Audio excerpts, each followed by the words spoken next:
कवी देवा काटकर यांची तिचा न माझा प्रवास कविता. एका छोट्याशा गावाकडून शहराकडे जाणारा प्रवास. 10वीत असताना ती आणि मी एकाच वर्गात होतो. चोरून तिला मी रोज पाहायचं, तिच्यामध्ये मन रंगून जायचं.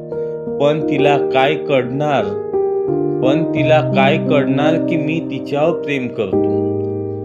खेळामध्ये मी तिच्यासाठी हरतो. कधी बसमध्ये सीट खाली नसायची. माझ्या सीटवरती ती येऊन बसायची. कधी बसमध्ये सीट खाली नसायची, माझ्या सीटवरी येऊन बसायची. एके दिवशी तिला मी विचारले,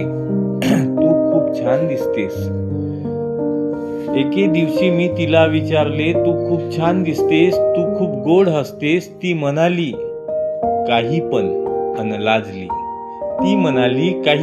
अन लाजली. मला वाटलं आता आपली शिट्टी वाजली. मनाचे धागे मनाशी जुडले, नयन नयनाशी भिडले. हिम्मत करून विचारलं, तू मला खूप आवडतेस. ती म्हणाली, तू पण मला आवडतेस. त्या दिवशी मन भरून आलं, मन आनंदित झालं. आनंद शरीरामध्ये मावेनासा झाला. रात्रीची झोप उडवून गेला. फक्त मनात एकच विचार,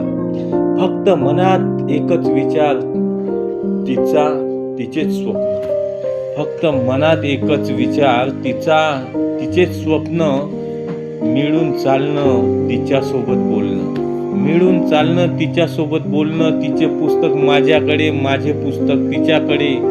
एकदा शाळा लवकर सुटली, वर्गातून लवकर उठली.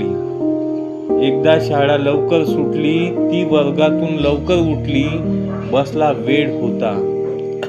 वेळ होता. ती बस स्टँडवर एकटीच बसून होती. तेवढ्यात आभाळाचा गडगडाट सुरू झाला. रिमझिम सरींचा पाऊस आला. त्या पावसात ती ओली झाली. बस आली, निघून गेली. ती माझी वाट पाहत बसलेली. माझ्यावर थोडी रुसलेली.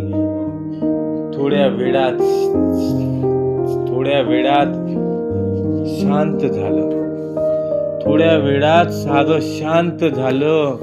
दोघे मिळून निघून गेलो.